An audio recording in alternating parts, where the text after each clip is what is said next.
Hello, this is Mr. Win, and this video is over angles in trigonometry. We're going to go over positioning, direction, vocabulary, and reference angles.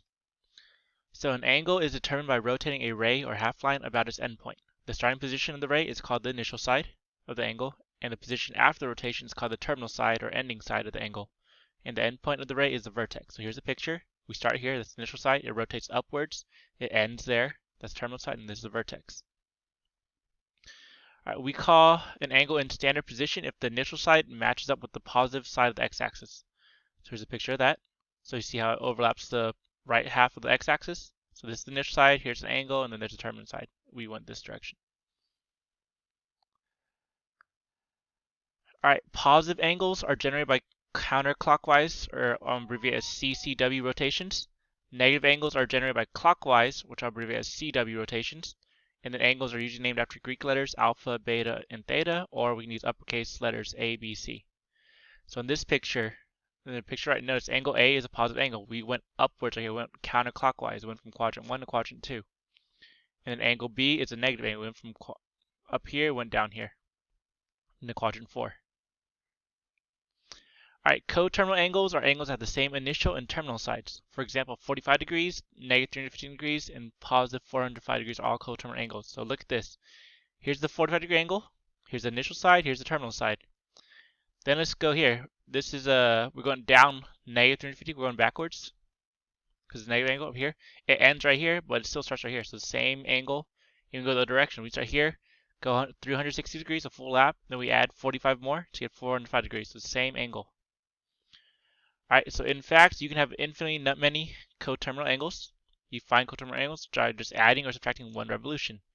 So in degrees, that's adding or subtracting a multiple of 360. In radians, that's adding or subtracting a multiple of 2 pi. You can find every coterminal angle of 45 degrees by using this formula. 45 plus 360n, where n is the integer. So integers are all whole numbers, positive and negative. So like 1, 2, 3, it could be 0, it could be negative 1, negative 2, negative 3, and so forth. You can find all the coterminal angles of pi over 4 by the formula pi over 4 plus 2 pi n. Again, where n is the integer. It could be 1, 2, 3, negative 1, 2, 3, negative 1, negative 2, negative 3. Alright, so our first problem is find one positive, one negative coterminal angle for 420. So here's our formula. Let's apply n equals 1. So it'd be 420 plus 360, which is 360, add up to 780. So that is a positive coterminal angle. Let's try n equals negative 1. If I do that, 360 times negative 1 is negative 360. So 420 minus 360 is 60. That's a positive coterminal angle, so that works as well. But one negative, so I'm going to keep going. I'll try negative 2. So negative 2 times 360 is negative 720. 420 minus 720 is negative 300. So now we have a negative. And I could actually just use 360 and just subtract 360 again. I need to subtract 360 again to get negative 660. But you just pick one of each, any two you want. For positive, I'm choosing the 60. For negative, I'm choosing negative 300. Same idea for radians. We're going to use the formula pi over 6 plus 2 pi n. Let's try n equals 1. So we get pi over 6 plus 2 pi. Now we do common denominator because that's fractions. So that's going to be 12 pi over 6. And then when you combine terms, you get 13 pi over 6. If we try n equals negative 1, we get this. Common denominator. Simplify. Alright, so a positive coterminal angle of pi over 6 is 13 pi over 6. A negative coterminal angle of pi over 6 is negative 11 pi over 6. Alright, two positive angles are complementary or complements of each other if their sum is 90 degrees or pi over 2 radians. Alright, two positive angles are supplementary or supplements of each other if their sum is 180 degrees or pi radians. So that's from geometry. So find the complement and supplement of 40.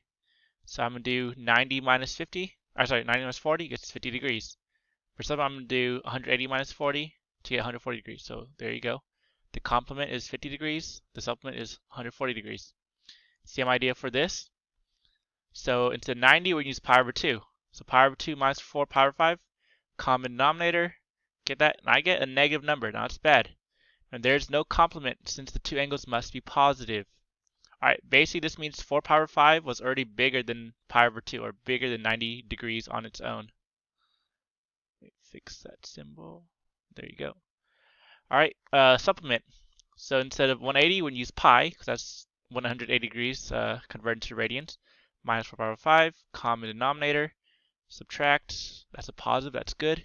So the supplement of 4 pi over 5 radians is pi over 5.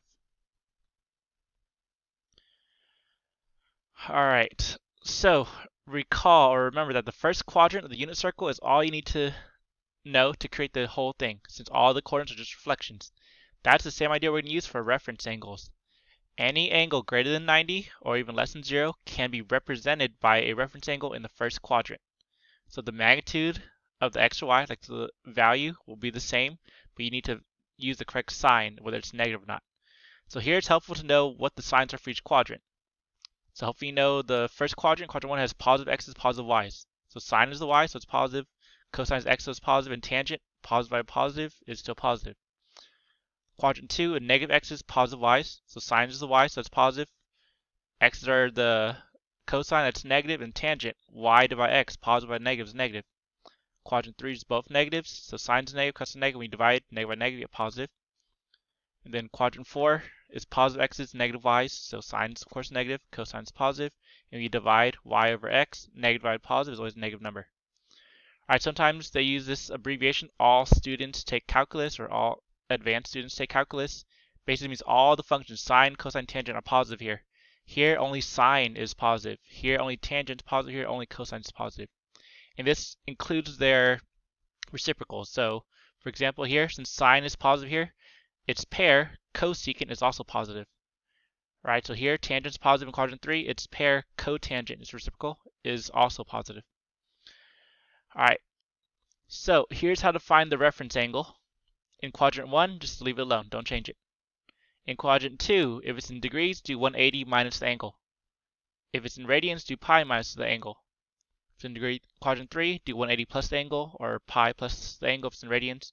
In quadrant 4, for degrees, do 360 minus x, or for radians, do 2 pi minus x. Now, I don't like all these formulas. Alright, that's a lot to memorize. I use the general idea is the reference angle is always the acute angle formed the horizontal. So here's a picture.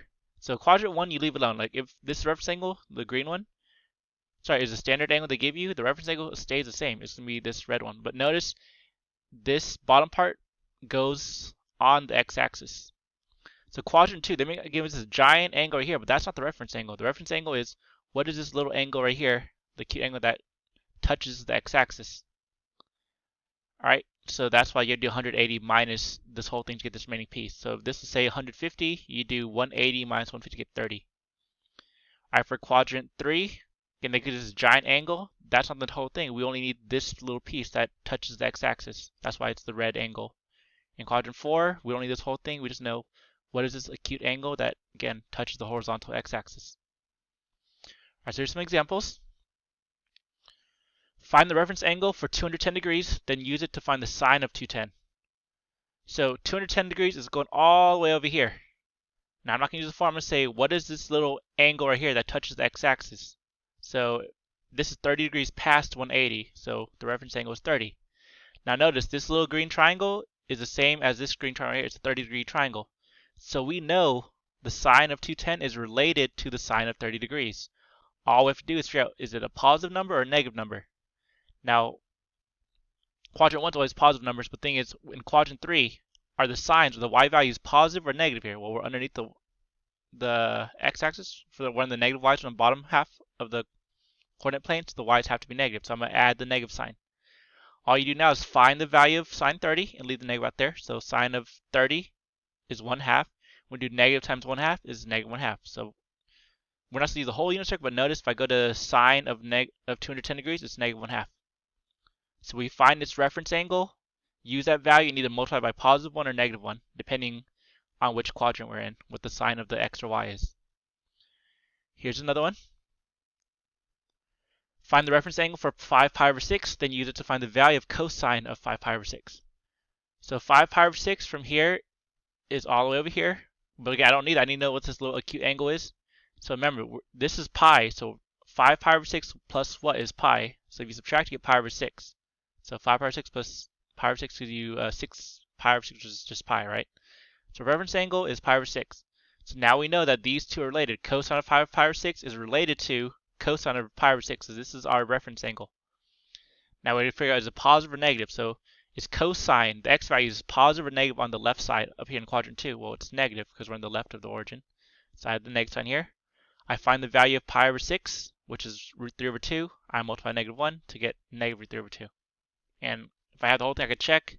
So cosine of 5 pi over 6 is negative root 3 over 2. Alright, so ideally, you're not supposed to have this whole unit circle. If you have the whole unit circle, there's no point in using reference angles. But here's how you use it. So find the reference angle for negative 60 degrees, then use it to find the value of cosine of negative 60 degrees. Alright, so you're not supposed to have the whole thing. You're only supposed to memorize the first quadrant. So first we have to figure out what the reference angle is. So negative 60 is this, but I don't care about this. I want to know what is this acute angle, which is 60 degrees. So reference angle is just positive 60. We now know the cosine of negative 60 is related to the cosine of 60. Now we think cosine negative 60 down here, what is cosine sine? The x value sine. It is positive, so I don't put anything here. I just find the value of cosine 60, which to me I think is pi over 3. I know it's up here. It's that point. It's the x value, so it's going to be 1/2. And again, we're not multiplying by anything, so it's just 1/2. Alright, that's it. Hope you enjoyed the video. Make sure you ask any questions. See you soon. Thanks. Bye.